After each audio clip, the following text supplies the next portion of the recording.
দীর্ঘ ১৭ বছর রাজনৈতিক পট পরিবর্তনের জন্য নিশ্চয়ই দীর্ঘ একটি সময়, কিন্তু এই দীর্ঘ ১৭ বছরে বড় রাজনৈতিক দলগুলো যা করে দেখাতে পারেনি, বাংলাদেশের সাধারণ ছাত্র আন্দোলন কিংবা আমরা বলতে চাই বৈষম্য বিরোধী ছাত্র আন্দোলনের মধ্য দিয়ে সাধারণ জনগণের সম্পৃক্ততার সাথে সেই বড় পরিবর্তন আমরা পেয়েছি। অর্থাৎ নতুন বাংলাদেশ আমরা পেয়েছি। আমরা আওয়ামী সরকারের পতনের পরে দেখতে পেয়েছি আসলে কিভাবে বাংলাদেশকে বিভিন্ন জায়গায় নিষ্পেষিত করে রাখা হয়েছিল, কি করে আসলে রাজনৈতিক দলগুলো কেন সামনের দিকে এগিয়ে যেতে পারেনি, কেন আসলে ভোটাধিকার প্রয়োগ করতে পারেনি বাংলাদেশের সাধারণ জনগণ। ছাত্র আন্দোলন এবং রাজনীতি শিক্ষা নিয়ে আজকের দেশ সন্ধ্যায় আপনাদের সবাইকে স্বাগত জানাচ্ছি। আমি তাসনুভা তনি। দর্শক, আজকের এই আলোচনায় আমার সাথে আছেন কমরেড রাজিকুজ্জামান রতন, সহ সাধারণ সম্পাদক বাসদ। আপনাকে স্বাগত জানাচ্ছি। যে জায়গাটিতে আসলে আমি শুরু করছিলাম যে একটি বড় রাজনৈতিক পট পরিবর্তন আমরা দেখেছি, কিন্তু দীর্ঘদিন ধরে আসলে রাজনৈতিক দলগুলোও সেই পরিবর্তন আশা করছিল কিংবা তারা নানানভাবে চেষ্টা করেছে। তারা আসলে যেটি পারেনি, বাংলাদেশের সাধারণ ছাত্র ছাত্রীরা কিংবা পুরো বাংলাদেশ আসলে যখন এক হয়েছে তখন আমরা দেখতে পেয়েছি সেই পট পরিবর্তন হয়েছে। এখান থেকে নিশ্চয়ই রাজনৈতিক দলগুলোর বেশ কিছু শিক্ষা নেওয়ার প্রয়োজন আছে। সেই জায়গাটি নিয়ে একটু শুরু করতে চাই। ধন্যবাদ। আমরা সবসময় ফলাফল দেখি, কিন্তু কারণটা খুঁজে দেখি না। ফলাফলটা সবাই দেখে যে 5ই আগস্ট আওয়ামী লীগ সরকার এবং শেখ হাসিনা পদত্যাগ করেছেন এবং দেশ ত্যাগ করেছেন। এটা ফলাফলটা সবাই দেখলো, কিন্তু এর কার্যকারণটা কি, কেন এই ঘটনাটা 5ই আগস্টে ঘটতে পারলো, সেটা একটু যদি খুঁজে দেখি তাহলে ইতিহাসে এর শিক্ষাটা আছে। যেমন ধরুন, ছোট ছোট ঘটনা কখনো কখনো বড় ঘটনার জন্ম দেয়। আমরা ফরাসি বিপ্লবের সময় জানি দেশের অভ্যন্তরে নানা বিক্ষোভ, নানা অসন্তোষ জমে উঠেছিল। মানুষ কাজ পাচ্ছে না, খেতে পাচ্ছে না, খাবারের অভাব, রুটির অভাবে মানুষ বিক্ষোভ করছে। সেই সময় ষোড়শ লুইয়ের স্ত্রী রাস্তা দিয়ে যাচ্ছিলেন, যাওয়ার সময় তিনি দেখেছেন লোকজন জটলা পাকিয়ে হইচই করছে। তার বলছে এরা অসভ্যের মতো হইচই করছে কেন? তাকে বলেছে যে ওরা রুটি চায়। কেন রুটি চায় কেন? বলে রুটি কোথাও পাচ্ছে না। বলে রুটি পাচ্ছে না তো কী সমস্যা, কেক খেলেই পারে। এই কথাটা ছোট কথা, কিন্তু এই কথাটা এত অপমানে নিয়েছিল ফরাসি দেশের জনগণ যে তারা রাগে ক্ষোভে যে খেতে পায় না এটা আমাদের কষ্ট, কিন্তু অপমান করার অধিকার তো তোমাকে কেউ দেয়নি। তারপরে সে যে বিক্ষোভটা ছড়িয়ে পড়লো, অনেক দিনের পুরনো অসন্তোষ এই একটা কথায়, মানে একটা বলতে আগ্নেয়গিরির জ্বালামুখের মতো বেরিয়ে এলো। এবং আপনারা জানেন বাস্তিল দুর্গ তারা গুঁড়িয়ে দিয়েছিল মানুষ। এবং 14ই জুলাই সেই আমরা ইয়েটা জানি, ফরাসি বিপ্লব 1789 সাল। সেই বিপ্লবের মধ্য দিয়ে কিন্তু কথা এসেছিল সাম্য, মৈত্রী, স্বাধীনতা চাই। এবং তার সঙ্গে নারীরা এগিয়ে এসে বলেছিল যে সাম্য, মৈত্রী, স্বাধীনতা সবই দরকার, কিন্তু নারী মুক্তি না হলে এর কোনোটাই প্রতিষ্ঠিত হবে না। ফলে সেই সময় স্লোগানে নারী মুক্তির কথাটাও এলো। আমি ইতিহাসের কথাটা বললাম এই কারণে, ছোট্ট রুটির বদলে কেক, এই কথাটা মানুষের দুঃখকে অপমানে পরিণত করেছিল। ঠিক তেমনি আপনারা জানেন যে আমাদের স্বাধীন মানে ভারত বিভক্ত হলো 1947 সালে। লড়কেলেঙ্গে পাকিস্তান বলে একটা বিরাট পার্থক্য হয়ে গেল দুই ভূখণ্ডের। মুসলমানরা মনে করলো এই প্রথম তাদের একটা মুসলমানদের দেশ পেয়েছে। সেই দেশ হওয়ার কিছুদিন পরেই যখন অপমান করে বলা হলো বাংলা একটা নিকৃষ্ট শ্রেণীর ভাষা, ইতর্জনের ভাষা, বাংলা কোনো শরাফতের ভাষা হতে পারে না, এই অপমান ছাত্ররা ভুলতে পারেনি বলে সেখান থেকে জন্ম হলো 52 ভাষা আন্দোলন। এবং ভাষা আন্দোলনের ফলে তক্তে তাউস কেঁপে গেল মুসলিম লীগের। যে মুসলিম লীগের নেতৃত্বে পাকিস্তান হলো, সেই মুসলিম লীগ 54 সালে ধরাশায়ী হয়ে গেল। আমরা ইতিহাসে এই ছোটো ঘটনাটাও দেখেছি, বড় রূপ তার তাৎপর্য দেখেছি। ঠিক তেমনি 62 ছাত্র আন্দোলন হয়েছিল। ছাত্ররা তখন শিক্ষার অধিকারের জন্য কথা বলেছিল, একদিকে আন্দোলন, আর একদিকে আইয়ুব খান তখন একটা কথা বলেছিল যে বাঙালিরা স্বভাবগতভাবে একটি নিকৃষ্ট শ্রেণীর। এই যে বাঙালিরা স্বভাবগতভাবে একটি নিকৃষ্ট শ্রেণীর, এই কথা বাঙালিকে এতখানি অপমানিত করে তুলেছিল যে তারপরে আমরা দেখি যে 69-এর অভ্যুত্থান বলি, 70-এর সেই নির্বাচন এবং 71-এর মুক্তিযুদ্ধ পর্যন্ত সেটা গিয়ে ঠেকলো। এবারও দেখুন আপনার 16 বছর ধরে আওয়ামী লীগ সরকার তার প্রতিপক্ষকে রাজাকার বলে বলে সবসময় অপমান করেছে। রাজাকার বলে বলে সেই তার বিরুদ্ধতাকে ঠেকিয়ে রাখবার চেষ্টা করেছে। দেশের মধ্যে সবসময় এই কথা বলেছে যে আওয়ামী লীগের বিরোধিতা করা মানেই রাজাকার হয়ে যাওয়া, স্বাধীনতা বিরোধী হয়ে যাওয়া। 16 বছর এই খেলা খেলতে খেলতে একটা সময় যখন কোটার সঙ্গে রাজাকারটাকে যুক্ত করে দিল, যে মুক্তিযুদ্ধের সন্তানরা কোটা পাবে না, নাতিরা কোটা পাবে না, থেকে রাজাকারের নাতিরা পাবে, তখন দেখুন স্লোগানটা কীভাবে চলে এলো যে আমরা কোটা সংস্কারের আন্দোলন করছি, বৈষম্য বিরোধী ছাত্র আন্দোলন গড়ে তুলেছি, আমাদেরকে রাজাকারের সঙ্গে তুলনা করে ফেললো। এবং ছাত্ররা তখন বিক্ষুব্ধ হয়ে এই স্লোগানটাও দিয়ে এসেছিল যে তুমি কে আমি কে রাজাকার, রাজাকার কে বলেছে স্বৈরাচার স্বৈরাচার। যে লাইনটিকে আসলে পরবর্তীতে আমরা দেখেছি নানাভাবে পরিবর্তন করা হয়েছে। কারণ ছাত্ররা দেখেছে যে রাজাকার একটা শব্দ হিসেবে অপমানজনক শব্দ। এই অপমানজনক শব্দে ছাত্রদেরকে অভিহিত করলো কে, যে করলো সে একটা স্বৈরাচার। ফলে এই দেখুন 16 বছর যে রাজাকার বানিয়ে ফেলার জুজুর ভয়ে রেখেছিল সবাইকে, একদিন সেই শব্দই মানে 16 বছরের সমস্ত শাসনের বিরুদ্ধে মানুষকে বিক্ষুব্ধ করে তুললো। এবং ছাত্ররা নেমে এলো, তার সঙ্গে সাধারণ মানুষ নেমে এলো, শ্রমিকরা নেমে এলো, রাজনৈতিক দলগুলো এরপরে সবাই ছাত্রদের সাথে খেয়াল করে দেখুন যে ছোট ছোট ঘটনাগুলো কিন্তু বড় ঘটনার জন্ম দিয়েছে। আমি যেটা বলেছিলাম, এখন বলা হচ্ছে যে 650 জন মৃত্যুবরণ করেছে এই আন্দোলন, এই সংখ্যা আরো বাড়ছে, আহতরা মৃত্যুবরণ করছে। 67 জন শিশু, ভাবা যায়। এই শিশুদের মধ্যে স্কুলগামী শিশু আছে, শ্রমজীবী পরিবারের সন্তান শিশু আছে, এবং কর্মজীবী শিশু আছে, লেদ মেশিনের কাজ করে, রিক্সার গ্যারেজে কাজ করে, হোটেলে কাজ করে। তাহলে এই যে 67টা শিশুর জীবন চলে গেল কয়েকদিনে, 16ই জুলাই থেকে যদি আমি 5ই আগস্ট বা 6ই আগস্ট ধরি। আচ্ছা ধরুন এখানে 650 জন যে নিহত হয়েছে, তাদের মধ্যে বিরাট একটা অংশ যারা হচ্ছে শ্রমজীবী মানুষ। বলা হয়েছে প্রায় 67% উপরে শ্রমজীবী মানুষ। এই শ্রমজীবী মানুষের মধ্যে রিক্সা চালক, নির্মাণ শ্রমিক, ঠেলাগাড়ি শ্রমিক, হোটেল শ্রমিক, পরিবহন শ্রমিক, টেম্পোর হেল্পার, এরকম নানা স্তরের গৃহকর্মী তারা আছে। তার সঙ্গে আছে পথচারী, সাধারণ মানুষ। আর আছে কে, সন্তানের সঙ্গে মাও এসেছিলেন, সন্তানের সঙ্গে বাবাও এসেছিলেন। সন্তানকে নিরাপদে বিছানায় শুয়ে রেখে জানলা বন্ধ করতে গিয়ে মা নিজে গুলিবিদ্ধ হয়েছেন। এই রকম করে যে এই ঘটনাগুলো ঘটলো, এর মধ্যে দিয়ে দেখা যায় আন্দোলনটা ছিল বৈষম্য বিরোধী, তার আগে ছিল কোটা সংস্কার, এবং বৈষম্য বিরোধী আন্দোলন শেষ পর্যন্ত কিন্তু সারা দেশের জনগণকে যুক্ত করলো এবং একটা সরকার পতনের দিকে নিয়ে গেল। ফলে এজন্য যদি বলি যে ঘটনাটা, মনে করি যে জ্বালামুখটা ছিল ছোট, কিন্তু যন্ত্রণাটা ছিল অনেক বেশি। কিন্তু সেই জায়গাটি থেকে এই 2024 আসলে সমস্ত রাজনৈতিক দলগুলোকে নিশ্চয়ই একটি শিক্ষা দিয়ে গেছে যে চাইলেই আসলে জোর করে ক্ষমতায় থাকার সুযোগ বাংলাদেশে অন্তত এখন আর নেই। প্রত্যেককেই 2024-এর কথা মনে রাখতে হবে। কিন্তু এখানে আবার আমরা আসলে নতুন যে অন্তর্বর্তীকালীন সরকার পেয়েছি, তাদের সামনেও নিশ্চয়ই একেবারে প্রায় ভঙ্গুর অবস্থা থেকে একটি দেশকে সামনের দিকে আবারও এগিয়ে নিয়ে যেতে হবে, কিংবা আসলে যে ধরনের উন্নয়নের ধারায় আমরা হাঁটছিলাম সেখানে যথেষ্ট ঋণের বোঝাও রয়েছে আমাদের মাথার উপরে। সবকিছু মিলে সামনে যথেষ্ট চ্যালেঞ্জ আছে। সেক্ষেত্রে আসলে অনেক বেশি সতর্কতা যদি আমরা অবলম্বন করতে না পারি, সব ক্ষেত্রে সমীকরণ আবারও পাল্টে যেতে পারে কি? অবশ্যই এই আন্দোলনটা শিখালো যে অপমানের বিরুদ্ধে ঐক্যবদ্ধ হয় মানুষ কিভাবে, 2 বৈষম্যের বেদনা মানুষকে কিভাবে তাড়িত করে, 3 নম্বর শেখালো যে যখন ছাত্রদের সঙ্গে শ্রমিক সাধারণ জনতা যুক্ত হয়ে যায় তার শক্তি কি প্রবল, যে পুলিশ বাংলাদেশের এই ভূখণ্ডের 200 বছরের ইতিহাসে পুলিশের মুখোমুখি এমন করে মানুষ কখনো হয়নি। যে তারা বলছে প্রায় 5 শতাধিক থানা আক্রান্ত হয়েছে এবং অনেক থানায় আগুন ধরিয়ে দিয়েছে, অনেক থানা ভাঙচুর করেছে, যেটা ব্রিটিশ আমলেও যে ঘটনাটা ঘটাতে পারেনি, যেটা আমাদের স্বাধীনতা যুদ্ধের সময়ও যে ঘটনা ঘটেনি, এবার সেই ঘটনাটা যে ঘটলো, এখান থেকে কিন্তু দুটো শিক্ষা নেওয়া দরকার। যে ঐক্যবদ্ধ জনতার শক্তি, সেটা পুলিশ দিয়ে মোকাবেলা করা যায় না, সেটা হেলিকপ্টার উড়িয়ে মোকাবেলা করা যায় না, এমনকি কখনো কখনো বর্ডার গার্ড নামিয়েও সেটা মোকাবেলা করা যায় না। মানুষের ঐক্যবদ্ধ শক্তি কত প্রচণ্ড। আর একটা জিনিস কি, যে মানুষের আকাঙ্ক্ষাটা কত তীব্র। এখন ঐক্যের শক্তি এবং আকাঙ্ক্ষা, ঐক্যের শক্তিকে কেউ যেন আর উপেক্ষা না করে, আর আকাঙ্ক্ষাকে কেউ যেন অপমান না করে। এইটা ভবিষ্যতে যে সরকারই আসবে তাদের প্রত্যেকেরই এটা বিবেচনা করতে হবে যে মানুষ আঘাত সহ্য করতে পারে কিন্তু অপমান ভুলে যায় না। আচ্ছা, এই জেন জি যারা আসলে আন্দোলন করছিলেন, তারা আরো একটি খুব সূক্ষ্ম জিনিস আমাদেরকে বুঝিয়ে দিয়ে গেছেন যে জনগণের পালস বোঝাটা অন্তত রাজনীতি করতে হলে, দেশের স্বার্থে কাজ করতে হলে খুবই জরুরি। এর মাঝখান দিয়ে আসলে আমরা যখন একটি সরকার পরিবর্তন হয় কিংবা দেশ বা রাষ্ট্র যখন আসলে নতুন করে সংস্কারের প্রয়োজন হয়, নানান রকম বিচ্ছিন্ন ঘটনা ঘটবে, সেটিও আমাদের মেনে নিতে হবে। সেই জায়গাটিতেই আমরা দাঁড়িয়ে আছি হয়তো, কিন্তু বেশ কিছু অনাকাঙ্ক্ষিত ঘটনা আমরা ঘটতে দেখেছি, সেখান থেকেও তো আমাদের বেরিয়ে আসতে হবে। সেই জায়গাটি থেকে আসলে রাজনৈতিক দলগুলোর, যেহেতু তারা দীর্ঘদিন ধরে রাজনীতি করছে, তাদের আসলে কিছু পদক্ষেপ নেবার কথা ছিল। আমরা কি সেই পদক্ষেপগুলো নিতে দেখেছি? দুটো জিনিস খুবই তাৎপর্যপূর্ণ এখানে।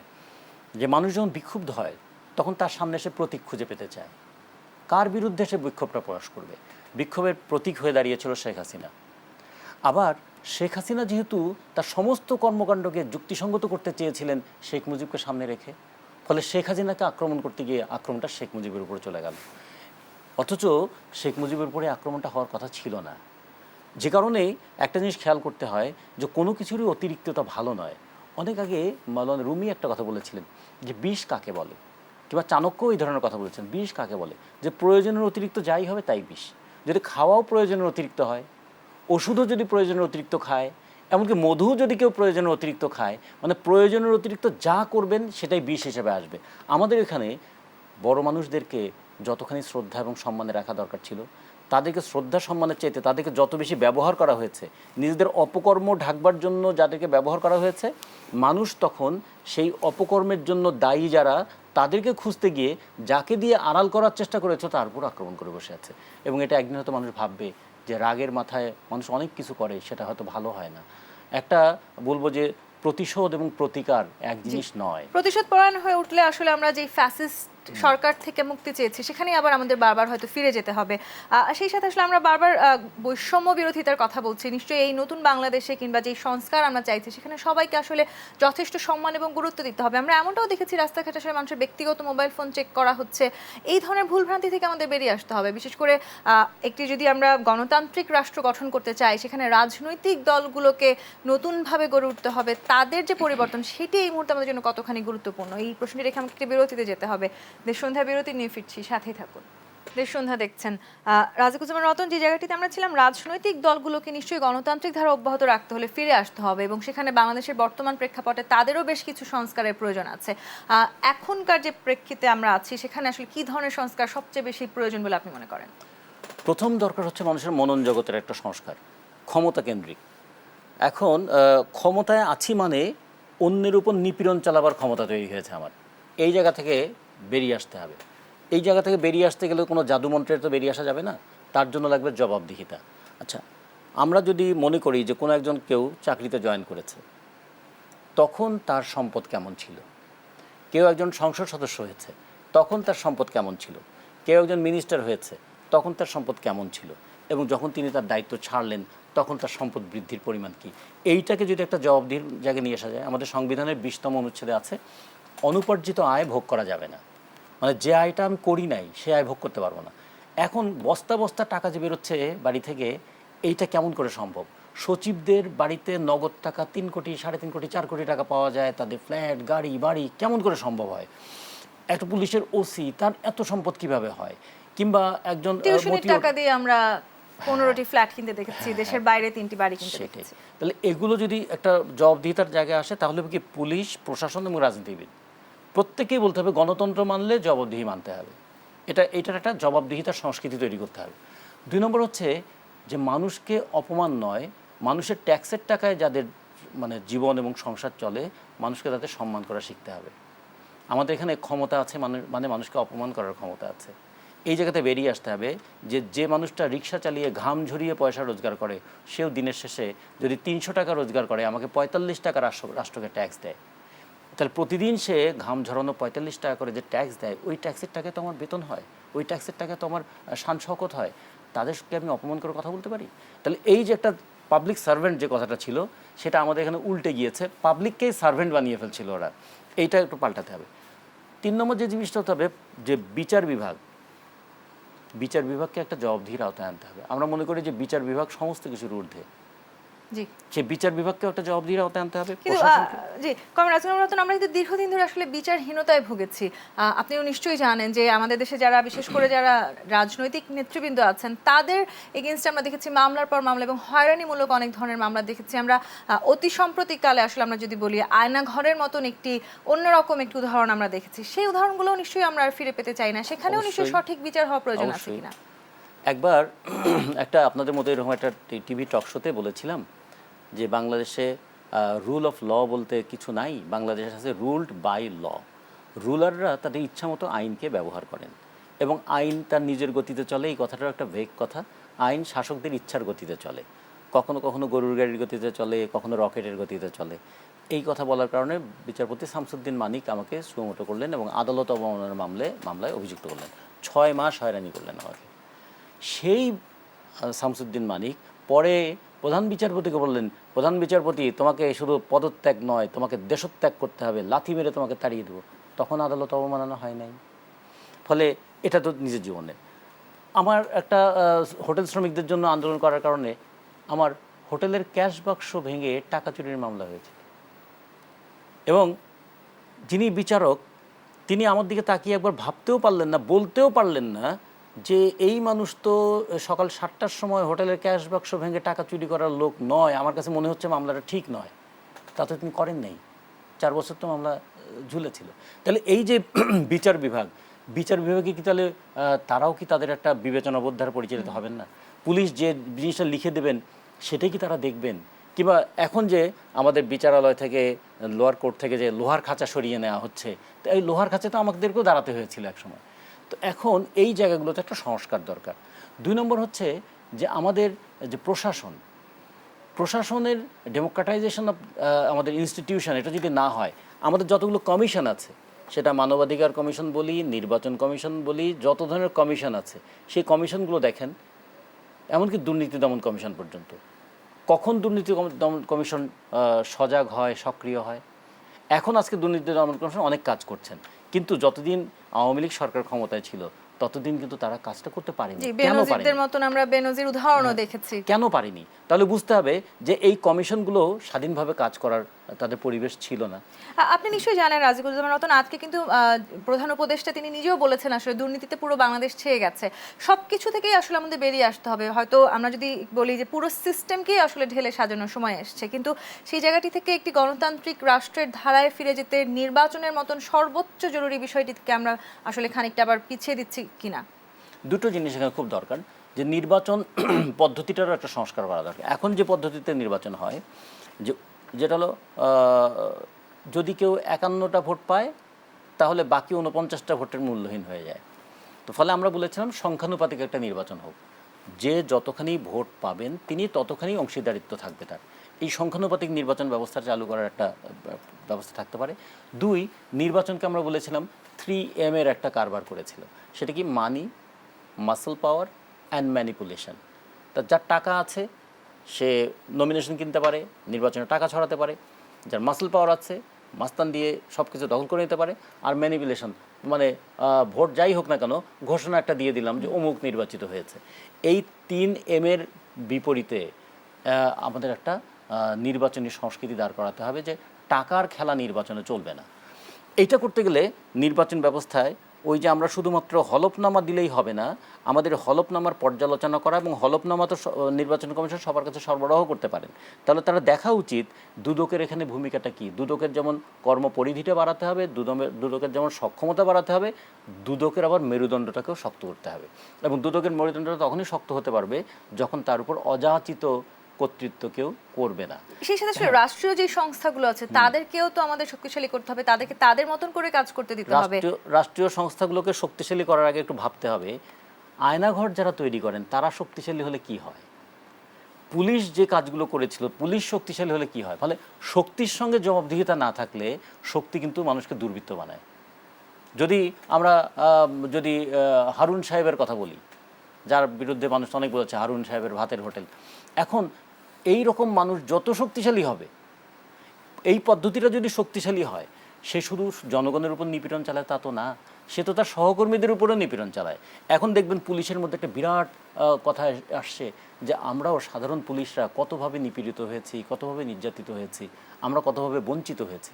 যে কারণে আমরা বলছিলাম 1861 সালের যে পুলিশ আইন, সেটাকেও গণতান্ত্রিক সংস্কার করা দরকার। সবচেয়ে যে বড় কথাটা আপনি বলেছেন, সব কথার শেষ কথা হচ্ছে যে পলিটিক্স ডিসাইড করবে এভরিথিং।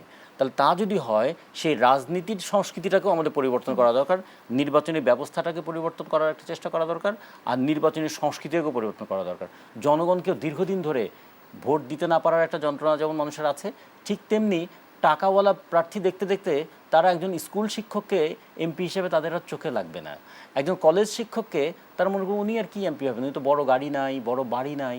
বলে মানুষের নীতি নয়, তার টাকা কত আছে। এই যে এমপি বলতে আসলে একটা ইমেজ আমাদের সামনে দাঁড়িয়ে আছে, সেখান থেকে আমাদের বেরিয়ে আসতে হবে। রাজিকুজ্জামান রতন, আপনি বলছিলেন যে ভোট দেওয়ার যে অধিকারের কথা, সেটি খুবই রাষ্ট্রের জন্য আসলে খুবই গুরুত্বপূর্ণ একটি অধিকার। যারা এই পুরো ছাত্র আন্দোলনের সাথে জড়িত ছিলেন তাদের অনেকের সাথে আমার কথা বলার সুযোগ হয়েছে।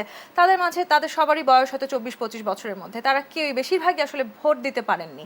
সেখান থেকেও কিন্তু তাদের মাঝে একটি ক্ষোভ আছে। এই যে তরুণ প্রজন্ম, তারা যদি আসলে ভোটাধিকার প্রয়োগ করতে না পারেন, সেটিও আসলে আমাদেরকে অনেকটা পিছিয়ে নিয়ে যাচ্ছে কিনা, এই জায়গাটিতে ফিরবো। আমাদের আমাদের আরও একটি বিরতির সময় হয়েছে। দেশসন্ধ্যায় আরও একটি বিরতি নিয়ে ফিরছি, সাথেই থাকুন। দেশসন্ধ্যা দেখছেন, কমরেড রাজিকুজ্জামান রতন। ভোটাধিকার নিশ্চিত করতে হবে, নির্বাচন দিতে হবে, যেহেতু আমরা গণতান্ত্রিক ধারায় ফেরত যেতে চাই। সেই সাথে তরুণরা যারা আসলে আমাদেরকে নতুন বাংলাদেশ এনে দিয়েছেন, তাদের আসলে ভোট দেওয়ার যে সুযোগ, সেটি আমরা নিশ্চিত করতে পারবো কিনা? এটা ছাড়া তো বাংলাদেশ একটা গণতান্ত্রিক ধারায় ফিরবেই না। গণতন্ত্রের দুটো দিক আছে, একটা হচ্ছে ফিলোসফিক্যাল টলারেন্স, মানে অন্যের কথা শোনার মনটা থাকতে হবে।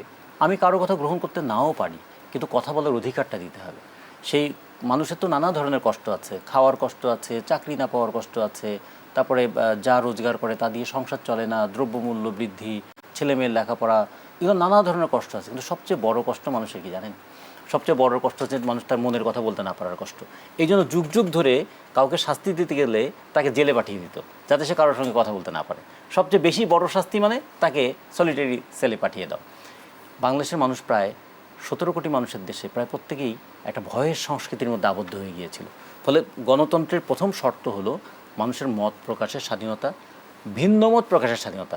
মত মানে কিন্তু সহমত না, আমি যেটা বলছি সবাই সেটা বলে হ্যাঁ এটাই ঠিক এটাই ঠিক, এটা কিন্তু মত প্রকাশের স্বাধীনতা নয়। প্রয়োজনে ভিন্ন মত প্রকাশের স্বাধীনতা দিতে হবে, সেই জায়গায় প্রথম আসতে হবে। এটা হলো গণতন্ত্রের প্রথম ধাপ। দ্বিতীয় হচ্ছে যে যাচাই করার স্বাধীনতা। যা আমার সামনে আছে এর মধ্যে যাচাই করে যেটা আমি গ্রহণযোগ্য মনে করবো সেটা গ্রহণ করব। বাছাই করার স্বাধীনতা, গ্রহণ করার স্বাধীনতা এবং বর্জন করার স্বাধীনতা, এইটা না হলে কিন্তু গণতন্ত্রের মূল্যবোধটা তৈরি হবে না। রাজিকুজ্জামান রতন, যদি আরো স্পেসিফিক একটি প্রশ্ন করি, আপনি বাছাই করার যে স্বাধীনতা সেই কথা তুলছেন যখন, বাংলাদেশে আসলে দুটো বড় রাজনৈতিক দল আমরা সাধারণত বলে থাকি, এখন কি আসলে সময় এসছে আমাদের জন্য নতুন নেতৃত্ব সামনে নিয়ে আসবার? অবশ্যই এখন মানুষ যাচাই করবে যে মানে নেতৃত্ব বলতে কি বোঝায়। নেতৃত্বের কয়েকটা গুণাবলীর মধ্যে প্রথম হচ্ছে তার নীতিটা কি, কোন নীতিতে দেশটা পরিচালনা করতে চান। দ্বিতীয়ত তিনি কি ধরনের কাজের সঙ্গে যুক্ত আছেন। তৃতীয়ত হচ্ছে তার জনগণের সঙ্গে তার যোগাযোগ সংযোগ এবং জনগণের প্রতি তার দায়বদ্ধতাটা কি। হয়তো দেখা গেলো খুব ভালো মানুষ কিন্তু একা থাকেন, কারো সাথেও নেই পাছেও নেই, সেই মানুষ দিয়ে তার কাজ হবে না। আবার দেখা গেল যে মানুষের সঙ্গে খুব মেশেন কিন্তু খুবই মানে বলবো একটা চরম সুবিধাবাদী একটা মানুষ, তাকে দিয়েও হবে না। ফলে একটা নেতা বাছাই করতে গেলে তার নীতিটা কি সে সম্পর্কে জানতে হবে, কোন নীতিতে দেশ পরিচালনা করতে চান, কী পদ্ধতিতে দেশ পরিচালনা করতে চান এবং মানুষের সঙ্গে তার ব্যবহারের ধরনটা কি, এগুলো যাচাই করার জন্য একটা পরিবেশ লাগবে। সে কারণে আমরা নির্বাচন কমিশনটাকেও ঢেলে সাজানোর কথা বলতে চাই যে টাকার বিনিময়ে নির্বাচন, টাকার বিনিময়ে নমিনেশন এবং টাকা দিয়ে ভোট কেনা বেচার এই রাস্তাটা বন্ধ করতে হবে। রাজিকুজ্জামান রতন, আপনি নিজেও বলছিলেন নির্বাচন কমিশন আসলে এক এক সময় এক এক রকমের কথা বলছে। সরকার পরিবর্তনের পরে আমরা দেখেছি নির্বাচন কমিশন তাদের ভাষ্য পরিবর্তন এনেছে। সেই পরিবর্তন যদি আসলে সঠিক পথে হয় তাহলে নিঃসন্দেহে সেটি বাংলাদেশের জন্য ভালো, কিন্তু আমরা আবারও আসলে পুরাতন নির্বাচন কমিশনের যে ঘোর প্যাচ ছিল সেখানে পড়তে পারি কিনা? নির্বাচন কমিশন যেহেতু একটা সাংবিধানিক পদ, ফলে এই ক্ষেত্রে একটু আমাদের সাংবিধানিক বাধ্যবাধকতা কিছুটা আছে, সেটা একটু বিবেচনায় রাখতে হবে। কিন্তু যে নির্বাচন কমিশন 2024 সালের নির্বাচনটাকে এইরকম একটা নির্বাচনকে বৈধতা দিল এবং তাদের বিন্দুমাত্র বুকে কাঁপন তৈরি হলো না, একজন শিক্ষিত মানুষের তো মিথ্যা কথা বলতে গেলে একটু তার চোখের পাতাটাও কাঁপে, আমরা সেটাও কাঁপতে দেখি নাই। ফলে সেই নির্বাচন কমিশনের ইন্টিগ্রিটি সম্পর্কে জনগণের মধ্যে কিন্তু ভীষণ প্রশ্ন আছে। ফলে এই নির্বাচন কমিশনকে সামনে রেখে যত সুষ্ঠু নির্বাচন মানুষ কিন্তু আস্থা পাবে না এখানে। ফলে মানুষের যদি আস্থা অর্জন করতে হয় তাহলে নির্বাচন কমিশনেরও একটা সংস্কার দরকার, সেটা ব্যক্তির সংস্কার দরকার, পদ্ধতিরও সংস্কার দরকার। এর সঙ্গে দরকার আমাদের ব্যাংক ব্যবস্থার সংস্কার, তার সঙ্গে দরকার ব্যাংক ব্যবস্থা। দেখুন এখন এক ব্যাংকের এক শাখা থেকে 78,000 কোটি টাকার লোন নিয়ে নিতে পারে, কিভাবে এটা সম্ভব? কিংবা এমন এমন ব্যাংক তারা জনগণের টাকাটাকে আমানতটাকে মেরে দিল, তার যে মোট যে তার যে মানে লিকুইড মানি বা ক্যাপিটাল যদি বলি তার চাইতে বেশি পরিমাণ লোন কিভাবে একটা ব্যাংক দিতে পারে, এগুলো যে আমরা দেখলাম। তাহলে ব্যাংক ব্যবস্থার একটা সংস্কার দরকার। সেই সাথে রাজিকুজ্জামান রতন, আপনি যে অন্যায়গুলোর কথা বলছেন, অর্থাৎ সাধারণ মানুষের সাথে যে অন্যায়গুলো এতদিন ধরে করা হয়েছে, তাদের যদি আসলে সুষ্ঠু বিচার না হয় সেই অন্যায়গুলো আসলে আবারও হতে থাকবে কিনা? দুটো জিনিস লাগে, একটা হচ্ছে যে অন্যায় তার একটা শাস্তি লাগে, দুই যে পদ্ধতিতে অন্যায় হয় সে পদ্ধতিটাকে দূর করতে হয়। এই জন্য বলি প্রতিশোধ নেওয়াটা সহজ, প্রতিকার করাটা কঠিন। প্রতিশোধটা সাময়িক কিন্তু প্রতিকারটা হচ্ছে দীর্ঘমেয়াদী। এমন একটা ব্যবস্থা করতে হবে যাতে এই ব্যক্তির পরিবর্তে আর এক ব্যক্তি আসলেও সে যেন দুর্নীতি করতে না পারে। ব্যবস্থা যদি একই থাকে তাহলে শুধু ব্যক্তির পরিবর্তন হলে, চেহারার পরিবর্তন হলেও ওই দুর্নীতি চলতেই থাকবে। এই জন্য শুধু চেহারা নয়, তার সঙ্গে চরিত্র পরিবর্তন করতে হবে। শুধুমাত্র ব্যক্তি নয়, ব্যবস্থাটাও পরিবর্তন করতে হবে। এই জন্য আমরা মনে করি যে এইবার একটা সুযোগ এসেছে, একটা বড় আন্দোলনের মধ্য দিয়ে। আমাদের এখানকার সব বড় আন্দোলনের শুরুটা করেছিল ছাত্ররা। আমাদের অনেক বড় বড় বিজয় হাতছাড়া হয়ে গেছে। 90-এর আন্দোলনের সঙ্গে আমরা যুক্ত ছিলাম, কি বিপুল আশা ছিল যে আর কখনো স্বৈরাচার ফিরে আসবে না, কিন্তু আমাদের বিজয় আমাদের হাতছাড়া হয়ে গেছে। 71 সালে কত বড় একটা মহান বিজয় আমাদের ছিল, মুক্তিযুদ্ধের স্বপ্ন আমাদের হাতছাড়া হয়ে গিয়েছিল। ফলে 71 সালে মুক্তিযুদ্ধের স্বপ্ন আমাদের হাতছাড়া হয়ে গিয়েছিল। 90 সালে স্বৈরাচার বিরোধী গণতান্ত্রিক আন্দোলনের চেতনা হাতছাড়া হয়ে গিয়েছিল। এবার আমাদের সবার প্রতি আবেদন যে 2024-এ এত রক্ত, এত জীবনদানের মধ্য দিয়ে যে গণতান্ত্রিক আকাঙ্ক্ষাটা মানুষের মধ্যে তৈরি হয়েছে, যে ফ্যাসিস্টের বিরুদ্ধে মানুষের লড়াই হয়েছে, শুধু ফ্যাসিস্ট ব্যক্তি না, সেই পদ্ধতিটাও যেন পাল্টায়। সেই পদ্ধতিটা পাল্টানোর জন্য একটা নিরবিচ্ছিন্ন লড়াই করতে হবে। সেই লড়াইয়ের শেষ ধাপে গিয়ে একটা সুষ্ঠু, অবাধ, গ্রহণযোগ্য নির্বাচন করতে হবে। ফলে একদিকে যেমন প্রাতিষ্ঠানিক সংস্কারগুলো দরকার, আর একদিকে মানুষের জবাবদিহির জায়গাটা তৈরি করা দরকার। তৃতীয়ত হচ্ছে দেশটা পরিচালিত হবে রাজনৈতিক ব্যবস্থার মধ্যে দিয়ে, রাজনৈতিক ব্যবস্থার মধ্যে একটা গণতান্ত্রিক চর্চা। আমরা সেই প্রত্যাশা রাখতে চাই, জবাবদিহিতার মধ্যে দিয়ে আসলে একটি সুষ্ঠু নির্বাচনের মধ্যে দিয়ে আমরা আবারও গণতান্ত্রিক ধারার বাংলাদেশে ফিরে আসতে চাই। কমরেড রাজিকুজ্জামান রতন, অসংখ্য ধন্যবাদ আজকে আমাদেরকে সময় দেওয়ার জন্য। দর্শক, আগামী দেশ সন্ধ্যা দেখবার আমন্ত্রণ রইল। ধন্যবাদ এতক্ষণ সাথে থাকার জন্য।